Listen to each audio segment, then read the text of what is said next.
मृत्युंजय प्रताप सिंह। वो उन कुछ बिजनेसमैन में से थे जो बिजनेस में झूठ बोलना या कोई भी गलत वादे करना पसंद नहीं करते थे, और इन सब के साथ ही वो काफी दिलेर और निडर किस्म के इंसान थे। आर्ट एंड म्यूजिक का उन्हें बहुत शौक था। नई नई पेंटिंग्स, एंटिक्स, कॉन्सर्ट्स और पता नहीं किन किन चीजों का शौक था उन्हें। जहां जहां बिजनेस के सिलसिले में जाते थे, एक घर खरीद लेते थे। मोरक्को का उनका घर वो जगह थी जहां वो साल में सबसे ज्यादा वक्त बिताते थे। उसी घर में एक दिन जब वो पहुंचे तो उनके हाथ में एक 3 करोड़ की पेंटिंग थी। नौकरों से कह के पेंटिंग अपने मास्टर बेडरूम में उन्होंने लगवाई।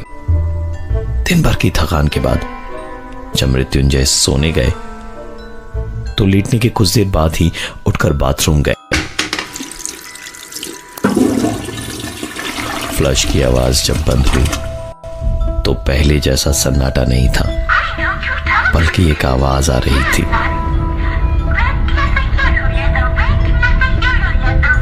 बाथरूम के दरवाजे के ठीक पास एक गुड़िया पड़ी हुई थी। उस गुड़िया को कहीं देखा था मृत्युंजय ने, लेकिन याद नहीं आ रहा था कहां। उन्होंने उस गुड़िया को उठाया और उसके बटन को बंद कर दिया।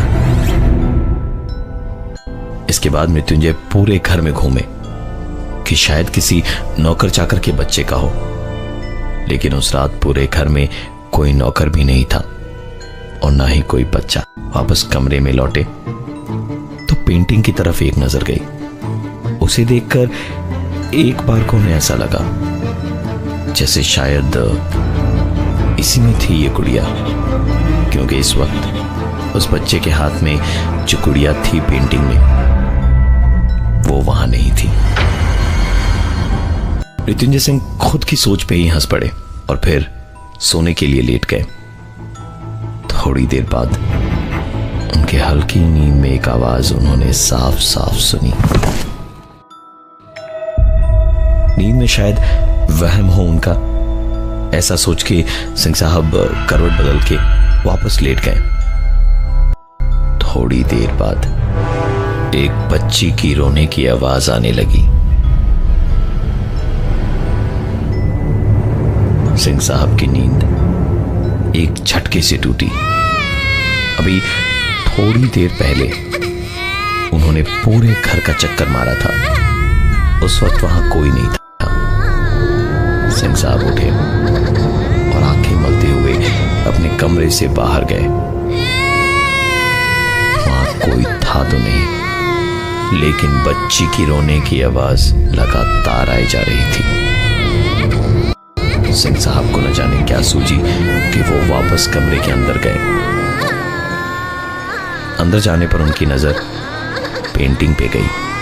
अब उस पेंटिंग में जो बच्चा थोड़ी देर पहले अपने बरामदे में खड़ा था, वो बच्ची भी वहां नहीं थी। बिस्तर की दूसरी तरफ देखा तो वहां रखी गुड़िया दिखी।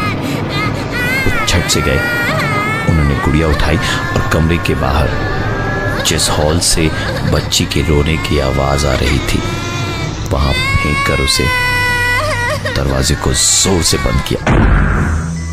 दरवाजे के बंद होने के साथ साथ बच्ची की रोने की आवाज भी बंद हो गई और आई तो बस एक आवाज,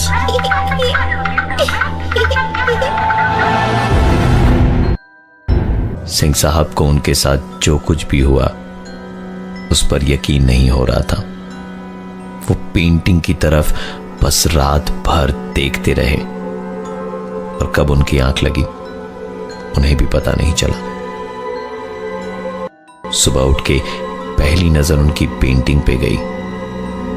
पेंटिंग देखते ही कुछ देर सोच में पड़े रहे और उसके बाद खुद ही पे हंस पड़े कि इसका मतलब जो कुछ भी कल रात हुआ वो उनका सपना था, क्योंकि पेंटिंग में वो बच्ची और उसके हाथ में गुड़िया दोनों ही मौजूद थे। दिन भर में अपने बिजनेस का काम उन्होंने देखा और रात को एक बार फिर लौट के खा पी कर जब सोने का वक्त हुआ तो आंखें बंद करके थोड़ी देर सुस्ताए ही होंगे कि रात को एक बच्ची के खेलने की आवाज आने लगी। बिना वक्त गंवाए नजर उनकी पेंटिंग पर गई तो वो बच्चा और गुड़िया दोनों पेंटिंग में नहीं थे। पता नहीं उन्हें क्या सूझा कि उन्होंने पेंटिंग का मुंह दीवार की तरफ घुमा दिया और चुपचाप सोने चले गए। सुबह जब अलार्म से नींद खुली तो देखा इस सोफे पे एक बच्चा गुड़िया हाथ में पकड़े बैठा है। ये बच्चा एक बार उन्हें देखता और एक बार उस पेंटिंग को, एक बार उन्हें, एक बार उस पेंटिंग को, एक बार उन्हें, एक बार उस पेंटिंग को, एक बार उन्हें, एक बार उस पेंटिंग को। करीबन 1 मिनट तक यही सिलसिला चलता रहा। वो 1 मिनट शायद सिंह साहब की जिंदगी का सबसे लंबा 1 मिनट था। वो उठे और पेंटिंग उन्होंने वापस घुमा दी और पलट के देखा तो जो बच्चा अब तक गुड़िया हाथ में लिए सोफे पर था वो वहां मौजूद नहीं था। वापस घूमकर पेंटिंग की तरफ देखा तो बच्चा और गुड़िया पेंटिंग में वापस आ गए थे। सिंह साहब ने 1 मिनट भी बर्बाद नहीं किया। जिस ऑक्शन से उन्होंने पेंटिंग खरीदी थी वहां उन्होंने फोन किया तो उधर से बस एक ही जवाब मिला, अभी तो बस 2 दिन हुए हैं, 16 दिन के बाद बात कीजिएगा। सारा दिन उस पेंटिंग के बारे में पता लगाने में चला गया लेकिन कोई फायदा नहीं हुआ। रात को वापस खाना खाके सिंह साहब आज सोने नहीं गए बल्कि कमरे की बत्ती जलाकर बैठे रहे। पूरे घर के नौकरों को उन्होंने छुट्टी दे दी थी और चलती लाइट्स के बीच में बैठे सिंह साहब काफी देर तक उस पेंटिंग को लगातार देखते रहे और आखिरकार उन्हें एक झपकी आई। झपकी लगते के साथ ही एक आवाज से उनकी आंख खुली। उठ के कमरे से बाहर निकले तो कोई दिखा ही नहीं, पर आवाज बहुत जोर से आ रही थी, मानो जैसे वो जहां खड़े हैं बस उनके बगल में ही सब कुछ हो रहा हो, लेकिन वो कुछ भी नहीं देख पा रहे थे। पलटकर जब वो वापस कमरे में गए तो पेंटिंग पर नजर पड़ी जो पूरी की पूरी खाली थी। कोई कितना भी बहादुर और शेर दिल क्यों ना हो, हर चीज की एक हद होती है और वो हद पार हो चुकी थी। सिंह साहब अपनी आंखों के सामने इस पूरे नजारे को देखकर बेहोश होकर जमीन पर गिर पड़े। सुबह नौकर जब कमरे में आए तो सिंह साहब फर्श पर बेहोश मिले।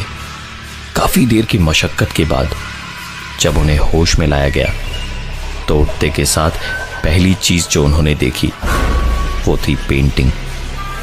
सुबह की रोशनी में पेंटिंग एक बार फिर पहले जैसी थी। मृत्युंजय ने इतना सब कुछ होने के बाद वही किया जो दूसरा कोई करता। वो सीधे अगली ही फ्लाइट से वापस मुंबई अपने घर आ गए। मुंबई में उनका एक पेंट हाउस अपार्टमेंट था, एक 20 माले की हाई राइज बिल्डिंग पे। मृत्युंजय घर पहुंच के खुश थे कि अब कोई ऐसी चीज नहीं होगी जिससे उन्हें ज्यादा परेशानी हो।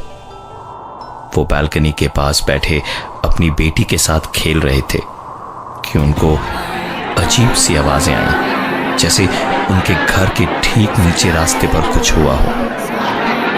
बालकनी से झांक के देखा तो उनकी धड़कनें तेज हो गई। नीचे सड़क पे बहुत सारे लोग खड़े थे जो ऊपर बिल्डिंग की तरफ देखकर बचाओ बचाओ चिल्ला रहे थे।